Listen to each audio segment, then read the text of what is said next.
बिहार तक जाने वाली नाले की क्या दुर्दशा है, इस दुर्दशा पे बात करने के लिए बुराड़ी विधानसभा के जाने माने समाज सेवी और यहाँ के आदरणीय के प्रधान मौजूद है।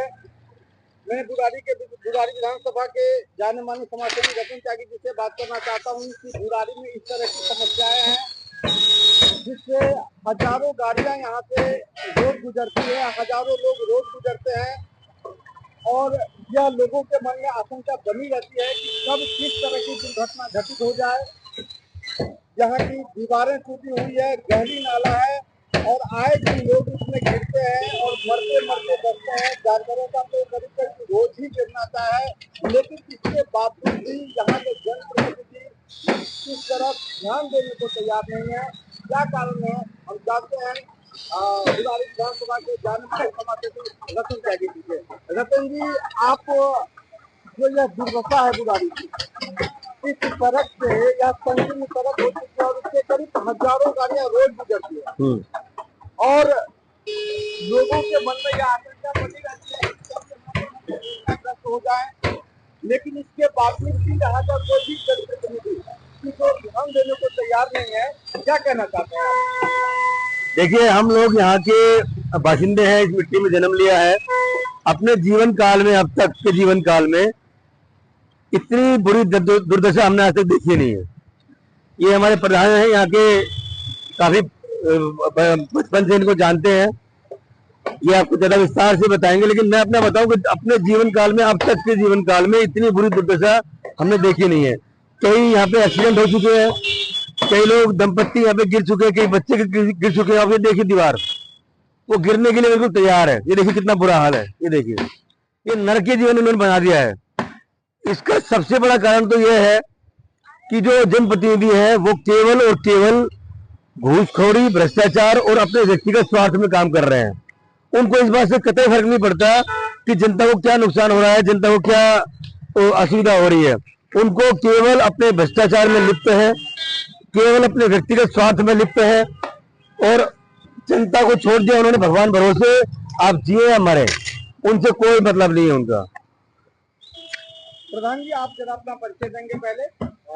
मेरा नाम राजवीर कुतेबड़िया है जी, और तकरीबन 11 साल से मैं RWA से जुड़ा हूँ। मैंने बड़े बड़े रंग देखे हैं, बड़े बड़े ढंग देखे हैं, बड़े बड़े लीडर यहाँ पे विकास करने का दावा करते देते हैं, पर रिपोर्ट वही ढाक के 3 पार। ये जो 3 पुलियां हैं, एक पंप हाउस वाली और जिस पे आप खड़े हैं, और एक हरित बिहार वाली, इसका साथ में टेंडर हुआ था। वो पुलिया बनी, ये सब पुलिया, वो पैसा खाया गया, वो पैसा वापस गया। ये तो प्रशासन जाने, मैं किसी प्रशासन के खिलाफ नहीं कह सकता, लेकिन जानते सब है प्रशासन के बारे में क्या हो रहा है क्या नहीं। सब अपने निजी हित के लिए, सब अपने पर्सनल स्वार्थ के लिए राजनीति कर रहे हैं। लोगों के लिए, विकास के लिए कोई राजनीति नहीं कर रहा। इसमें आए दिन जानवर गिरते हैं, गाड़ी गिरती है। हमारे इसकी राहत वाले की, शकील की गाड़ी गिरी इसमें, और कभी भैंसा। पुलिस वाले पहले तो दैनिक रूप से ही निकालते थे, अब तुम ये हाल अपने उससे देख ही रहे हो। और मैं तो ये कहता हूँ कि जो अब पता नहीं है किसके हाथ में है, जिसके नहीं। जब ये अगर ये नाला है तो इसको नाला के, इसको नाला घोषित करो और इसे नाले के रूप में इस्तेमाल करो। अगर ये नहर है, कहते हैं ये बड़ौद बागपत वाले नहर के नाम से, तो इसको नहर के रूप में विकसित करो। आगे खेत नहीं रहा कि कोई वाहन है, कहाँ पानी जाएगा? क्या हो रहा है? ये सिर्फ ड्रामेबाजी है विकास के नाम पे। सब खड़े होकर विकास के दावे करते हैं, पब्लिक के पल्ले कुछ नहीं लगता, और हम लोग तो सही माने में भुगतने के लिए ही पैदा हुए हैं जी। कोई काम नहीं। ये देखो रोड, ये मेरी पूरी कॉलोनी की रोड A1 ब्लॉक की, ये 2 साल 3 साल से टूट रही है। 3 साल से मैन वो 3 साल से आपको मैं अंदर घुमाता, अगर आपके पास समय होता तो कभी फिर गई। 3 साल से तोड़ दे गए, लोगों की पेड़ियां तोड़ दे गए, लोगों के मकान तोड़ दे गए थे।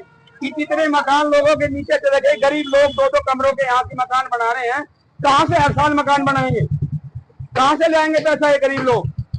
क्यों नहीं पानी की निकासी होती? अगर पानी की निकासी होती है नीचे नहीं पड़ सकते मकान। हमने कहा इसमें जब ये नाला है या नहर है जो भी है, क्यों नहीं पानी का निकास इधर कर देते? ना निकासी, गंदा पानी कितना आ रहा है और गंदा मुंह पीने हैं। मतलब अब मैं तुम्हें क्या कहूँ कि हिंदुओं को तो मुंह पिला रहे हैं, और मैं हिंदू शब्द क्यों इस्तेमाल कर रहा हूँ कि त्योहार और धर्म के भी हैं, लेकिन उस पर ऐसा नहीं हो सकता। उन्हें पता है वहां से तुम्हें विधानसभा तक खेच जाएंगे, लेकिन क्या करे गरीब आदमी, क्या करे, कहाँ जाएगा? वो रोटी रोजी के चक्कर में बेचारा अपनी मजदूरी करेगा, अपनी रोटी देखेगा, क्या वो लड़ाई लड़ेगा? आप आज अपने प्रधानमंत्री के नाते इस समस्या को लेकर के किन किन जनप्रतिनिधि के पास गए हैं और किन से जाकर के फरियाद? मैं तो अब से पहले जो यहाँ अब से पहले जो निगम पार्षद थे भारतीय जनता पार्टी के, वो महान निगम भी साबित हुए, उनका भरोसा किया गया था पूरा। उसके बाद में किसने भी बड़े प्रयास किए और उन लोगों के पास भी गया जो उसकी सपोर्ट में थे, तो अब हमारे पास विश्वास करने के अलावा क्या रखा है? इस पे भी विश्वास किया, रात के 3 पास वही रिजल्ट। अब वो बुरा हाल हो गया पहले से। ये लाइट देखो, ये लाइट मुश्किल से 10 दिन जली होगी, इसके बाद में आप शाम को आ जाना तभी तुम्हें एक लाइट भी जली, एक भी लाइट जली नहीं है। ये पैसा बर्बाद नहीं है जनता के टैक्स का। जनता टैक्स देती है, जनता के टैक्स का यहाँ भी पैसा लगा दिया और इस्तेमाल ये हो नहीं रहा, नौकरी आनी रही, लाइट जल नहीं रही। ये मैंने 5.5 लाख रुपए का जब गुलाब सिंह वो थे, जब मैंने ये लगवाई थी हाई मास्क, ये जब बंद हो जाती है ना, तो हमें किस की खुशामद करनी पड़ती है। एनडीपीएल वाले कहते हैं कि निगम पार्षद के पास जाओ, निगम पार्षद कहता है विधायक के पास, कहाँ जाएगा? हमें कोई 8 रुपए को तनख्वाह तो मिलती नहीं। दूसरी बात ये कि जो बना है केवल 3 साल हुए हैं, इसकी दीवार हुए और सड़क बने हुए, लाइटें लगी, केवल 3 साल। गाड़ी आती थी परमानेंट उसकी पूरा उठाने की, अब नहीं आती, दिन से गाड़ी भी नहीं आती। रतन त्यागी जी, ये तो 8 लोग हैं, आप तो यहाँ के समाज सेवा से जुड़े हुए हैं, पूरे बुराड़ी विधानसभा को आप देखते हैं और क्षेत्र में यह चर्चा है कि आप शायद हो सकता है विधानसभा के प्रत्याशी के रूप में भी बुराड़ी में चुनावी मैदान में उतरे, तो इन समस्याओं को से जनता को निजात दिलाने के लिए आपके अपने स्तर पर किस तरह के प्रयास किए जा सकते हैं और किस तरह के प्रयास किए जा रहे हैं? देखिए, जनता हमें बोल रही है कि आप चुनाव लड़के इन चीजों को संभालिए। उसकी वजह है, उसकी वजह ये है कि जो जनप्रतिनिधि हैं उनका यहाँ से कोई सरोकार ही नहीं है, कोई सरोकार नहीं है। एक विधायक जो विधानसभा में कभी रहे नहीं, केवल उत्तम नगर से सीधा यहाँ पर आए और आते विधायक बन गए। उन्हें पता ही नहीं है कि यहाँ करना क्या है, होना क्या है। जो पार्षद है वो कभी यहाँ रहे नहीं है, तो उनको पता ही नहीं कि ये ग्राउंड पे काम क्या करना है, कैसे करना है। कुछ गिने चुने वोटर कह लो या गिने चुने लोग कह ले, कुछ गिने चुने लोग हैं जहाँ से हमें ये लगता है कि भाई यहाँ से हमें वोट मिल सकती है। एक सिर्फ वोट बैंक की राजनीति से अलावा कुछ नहीं है, कुछ नहीं है। हमारा जीवन गांव में आज जाकर के देखो, आज हम गांव से आन करके परेशान हैं। गांव में आज जीवन इतना बढ़िया है, साफ सुथरी, आपको कंक्रीट की सड़क मिलेगी, वहां से चीज लाइट मिलेगी, सूर्य ऊर्जा से लाइट जली हुई मिलेगी। यहाँ शहर में रहते हैं, जब आते किसी कोई गेस्ट आता है गांव से आता है, तो आप कर क्या रहा तुम दिल्ली स्लम एरिया बन गया, तुम कहते दिल्ली रहते हैं, तो इस तरह गाँव में या ना अपने क्यों यहाँ अपना फैसला करवा रहे हो? तो बहुत बुरा हाल है जी। और अब तो ये भी नहीं कह सकते किस पे विश्वास किया जाए और किस पे नहीं किया जाए, तंग आ गए। रतन जी, इसके बारे में आप किसी अधिकारी को लिखित रूप में देंगे एज ए समाज सेवक और एज ए बुराड़ी के जनता के? मैंने पेपर में भी दिया जी, दैनिक जागरण। देखिए, एक तो ये हमारे सामाजिक रूप से भी काफी एक्टिव है, करते रहते हैं। अभी जितने गड्ढे हैं हम लोग थक चुके हैं, प्रशासन से, विधायक से, पार्षद से हमारी सारी उम्मीदें फेल हो चुकी हैं, इसलिए हम अपने व्यक्तिगत प्रयास से काफी काम करते हैं। अब उसी कड़ी में हम लोग जितने यहाँ पे गड्ढे हैं अपने व्यक्तिगत प्रयास से उनको भरेंगे। अपने व्यक्तिगत प्रयास से हम लोग पूरी गाड़ी भेजते हैं, नाले साफ कराते हैं, सड़कें साफ कराते हैं। वो जो हम अपना व्यक्तिगत प्रयास से करते हैं वो इतना हो पाता है। अब हम सोच रहे हैं कि उसको थोड़ा इनसे उम्मीद ना करते हुए उसके काम के लेवल को बढ़ाएंगे। अभी डेंगू का जो चल रहा है उस पर हम काम कर रहे हैं। जहाँ कहीं से हमें कंप्लेंट आती है हम उसको काम करते हैं, उसको डेंगू की फोटो सामाजिक कराते हैं। संगठन अपना कुछ बना करके आ गए, हाँ, कुछ ना कुछ तो अब करना हमें पड़ेगा। खुद ही बीड़ा उठाना पड़ेगा, क्या करें? वही हम कर रहे हैं। और जब तक कोई ऐसे व्यक्ति के हाथ में कमान नहीं आएगी जो यहाँ पे 10 साल 15 साल जिन्होंने ये चीजें झेली हो, तो तब तक समाधान नहीं हो पाएगा। विधायक जैसे इम्पोर्टेड जो हमारे यहाँ पे प्रतिनिधि बन गए, वो इम्पोर्टेड है, क्योंकि यहाँ कोई भी रहे नहीं। वो चुनाव से ठीक 6 महीने पहले आए, हवा चली, चुनाव जीत गए, बन गए। उनका यहाँ के लोगों से व्यक्तिगत कोई जुड़ाव नहीं है, उनका कोई यहाँ के लोगों से सरोकार नहीं है, कोई कनेक्शन नहीं है।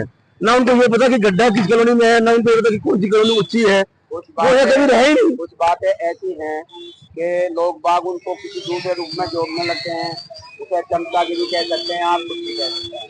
मैं त्यागी जी से कई बातों से प्रभावित हूँ, मेरी कई बार आचार विचारों में इनमें टकराव भी होता है आपस में, चार वाला अधिकारपूर्ण वाला, आपस में अधिकारपूर्ण वाला, लेकिन मैं इनसे प्रभावित हूँ। मैं तुम्हें कई काम इन्होंने ऐसे किए हैं, अब जो प्रशासन भी ताकत लगा कर नहीं करता, प्रशासन के हाथ में जो है वो नहीं कर रहा हो।